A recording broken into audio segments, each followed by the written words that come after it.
يا ابني طمني. يا اسطى وصلت خلاص، الدنيا هنا على الرايق قوي. يا بختك يا عم والله، عيش انت بقى. وحشني من دلوقتي والله. وانت كمان يا حبيبي، عيش يا عم بقى الدنيا بتاعتك، خلي بالك على حالك.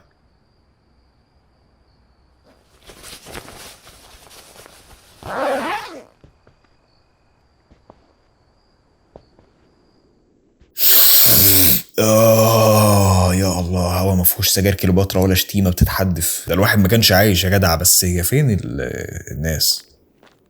مفيش اطفال، مفيش هيصه، مفيش عيل لزج يجيب عجله يقوم خبط في رجلي كسرها لي درجه 90 متساوي، لا ويقوم ويشتمني وما اقدرش اكلمه عشان هو طفل. الموضوع راح في حته ما كنتش عايزه يروحها. ده مفيش هيصه حتى. ده نهائي كاس العالم شغال، مفيش قهوه طيب اشوف فيها الماتش. الله الله الله الله, الله على النظافه. انا في سطح المكتب ولا ايه؟ حاسس اني محتاج اهدى شويه على نفسي. العيشه القحله نستني ان كل ده من حقوق الانسان البديهيه. مهم حالا اني اشوف اولوياتي. يتم شراء شريحه. السلام عليكم يا هندسه. عليكم السلام ورحمه الله وبركاته. بوز ايه جريد؟ ده رتب انا الجمله الاتيه ولا ايه؟ يا مزاجك يا مومباي. ها يعني عشان كلامك ملخبط وكده، فاللي هو يعني بتفكرني بالامتحان العربي بتاع ترتيب الجمل الاتيه. ايش مشكل سياره ما معلوم؟ سياره ايه؟ انت خبر، انا ما في معلوم. هو انا كنت جاي ليه؟ انت مصري؟ لا هندي. بهزر براذر، جوك. انا مش هندي، ما تكلمنيش هندي. انت ايش يريد ايش يقول؟ هات لي يا عم شريحه التليفون. هاجر شوف هذا نفر ايش يريد، ما معلوم انا. السلام عليكم برادر، ايش مشكل؟ ما فيش مشاكل والله، انا بس عايز شريحه تليفون. عم سلام، شوف هذا نفر ايش يريد. سلام عليكم، كيف الحال؟ اخيرا حد العربي بتاعه كويس. اتعلمت فين لهجتك ما شاء الله مفهومه. لقد عشت معظم اعوامي في بلد عربي. اخبرنا كيف اساعدك؟ عايز سيم كارد، اريد سيم كارد للهاتف المحمول. يا محمد، سيم كارد SIM. شهد تليفون. الو تليفون كولز 60 minutes 6 GB. مصطفى انا عايز اقول الو على التليفون، شريحه مش موجود. انا بقى عايز الشريحه. معلم انت مش بتكلم واحد حمار، فسر كلامك مش فاهمك. مصري يا الله. يا اخي ده انا بدات احس بوحدتي من اول يوم. هات لي شريحه الله يكرمك. شعلبيه تعالى شوف الاستاذ عايز ايه، مش فاهمه.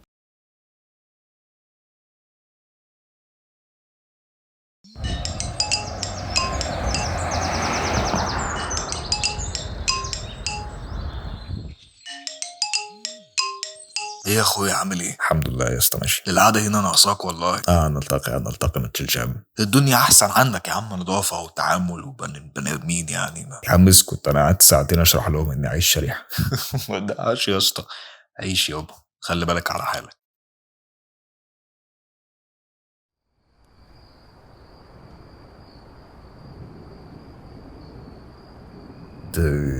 ازيكم عاملين ايه؟ بقالي شهرين تقريبا ما اتكلمتش مع حد في سني، فقلت اعمل يوتيوب شانل يمكن الاقي حد في نفس السن فهمني. الدنيا هنا هاديه قوي. اول ما جيت كنت متحمس جدا، دنيا جديده، عالم جديد. كنت مفكر الدنيا مقتصره على الكشك بتاع عمو محمد، بس كنت غلطان. طبعا الكشك ما افتقدتوش، كان كشك زباله. انا افتقدت عم محمد، ولسه انبهاري بالنظافه هنا ما وقفش. طبعا موضوع المستقبل افضل. كنتش متخيل اني اللي لما اكون قاعد على سريري واقول ياه الشيء الفلاني ده وحشني، انه هيوحشني في يوم من الايام. كنتش متوقع كده خالص. بس الونس اللي تعرضت له لمده 5 سنين متواصلين، بعدها فجاه هدوء قاتل مضطر عليه.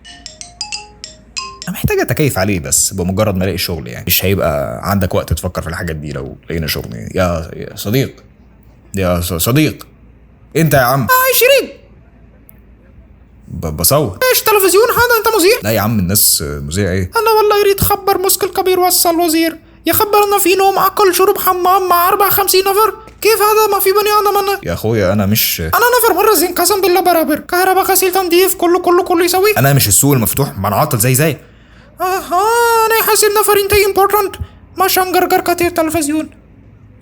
روح شوف انت ايش يسوي. أو دول اللي بتعامل معاهم بالي حبه حلوين وناس. والله مش هقول لك حاجه، في منهم ناس كويسه قوي، بس نادرا لما الاقي حد مش متكسر له الجمله كانك بتاكل سنجاب البندق بتاعه كده. الاحساس دي مؤقته يعني، مش هتفضل موجوده.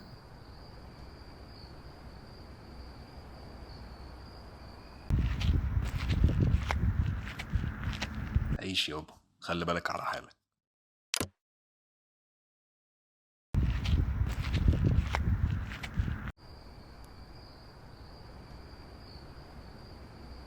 ما تدققش يا اسطى، عيش يابا، خلي بالك على حالك.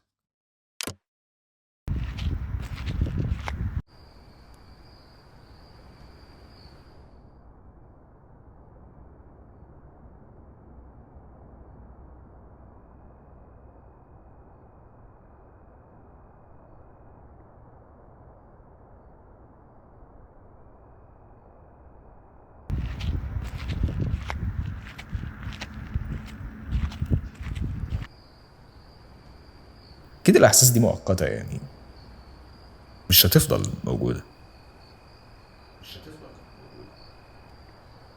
مش هتفضل موجوده.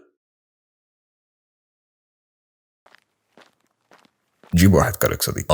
بص ايش مشكلة؟ ما في مشكلة، كله زين الحمد لله. شوف بص، انا يعطي انت رقم مال نفر زين، اذا يريد يروح انا يروح مرة وكله تمام. الله يكرمك، مش عايز رقم بس هات لي كوباية الشاي عشان ورايا شغل.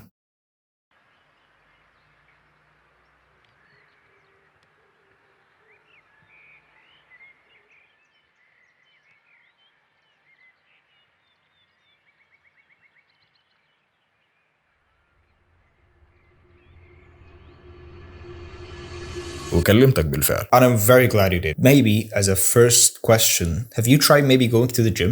انا بقالي 17 سنة هنا، فعارف الآلية بتاعت التكيف بتمشي ازاي. النهارده ولأول مرة من سنين انا هقول اللي انا فعلا حاسه لشخص مش نفسي. Well, go on. This is why I'm here for you. انا فعلا بروح الجيم زي ما انت شايف، عضلاتي ضخمة، ممكن اقوم افصل رقبتك عن جسدك لو عوزت. I wish our relationship doesn't go to that in any way, shape or form. بقول لك بس يعني عشان لو سمعتك بتقهقه حفشخك. يا عمي خلاص بلا حفشخك، لا تفشخني بليز، قول لي اللي عندك. انت بتتكلم عربي اهو، امال بقالنا 3 جلسات عامل لي قرف المرجل ليه؟ يعني مشان الحنكه تبع الحلقه وهيك انت لا تلاقيك نصاب ولا اردني ولا سوري ولا حاجه. طيب وين عيلتك؟ كلهم هناك، انا بس اللي هنا. طب بص على خليتي تقول مفيش، مش بحس. ممكن اقوم اكسر عظمك دلوقتي على فكره لو عايز.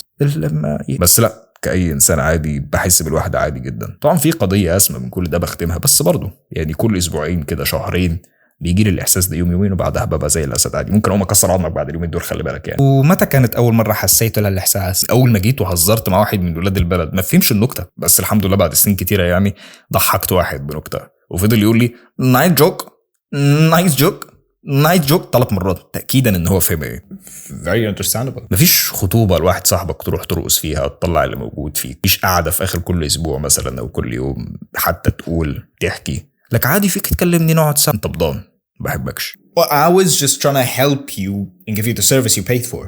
مش بدفعلك عشان تبقى صاحبي، حتى بعيدا عن كل ده اقتديت برجولتي يا عم، والحاجات كلها عارف انها لا تدوم. يعني مثلا ابسط مثال، لو صديقك في القاهره وجاي لك شغل كويس جدا بعيد عن مكان تواجد صديقك، هتروح الشغل طبعا ما فيهاش نقاش، لكن الشعور هيظل موجود، يعني مش هتتصرف بناء عليه، بس يظل موجود برضه. كأي انسان بتوحشني الاشياء دي ومن غيرها حاسس بنوع من الفراغ. والله حاسس ان انا اللي ببقى انت تعبان. قول لي احكي لي ايه مشكلتك. Very thoughtful of you, but no, my wife and kids are here, so I don't relate to anything you just said to me. Luckily. انا بقول له مكسر لك خي بليز كمل حكي مشان الله. تخرج ابني ما كنتش حاضر فيه، بعت لي صوره شهادته على الواتس. كان نفسي اكون موجود في شيء زي ده كأي اب، واطلع تليفوني الزراير في نص الحشد وارفعه فوق بزاويه الكل يعرف اني والده المتاخر عايش في كهف، بس ما كنتش موجود. Well, lucky him you weren't there. خطوبه بنتي كنت حاضرها مكالمه فيديو. اكيد تكون عايز تبقى جنب الناس اللي بتحبها، حاضر في اللمه. لو انت ابن الوحده شخصيا سنه سنتين 10، انا 17 سنه واحتاج لونس او اتكلم مثلا ساعتين ولا حاجه. Being a parent doesn't necessarily take away your rights to feel any type of emotions. I get it. But our kids, your kids, my kids doesn't look at it that way. مش بلومهم اطلاقا، الحمد لله على كل شيء، ولا بلومك عشان متخلف بتكلمني انجليزي وانت عربي عادي. ما تقلقش، الوضع بس اني كنت محتاج اقول كلمتين من 17 سنه، جيت وقلتهم لك وشفطت مين يا ابني الجزمه $500 لك سويت لك ديسكاونت. من 501 ل 500 فعلا، وجبت معايا في الغربه دلوقتي اقدر اعيش. انا معايا 500 هجي لك ليه من الاساس؟ جود بوينت. لا قدر الله يعني لو وقعت رقبتك اتكسرت ولا رجلك ما حدش هيسال فيك. Well, hello, I will. Because you didn't pay for our sessions yet. تصدق انا هدفع لك الضعف عشان ما تتصلش علينا لما تتكسر. انا هعمل بناء ضوئي وابقى كويس لوحدي. Well, this was our last session. Anything you would like to say to me? لو شفتك في الشارع هكسر عظمك. تحياتي.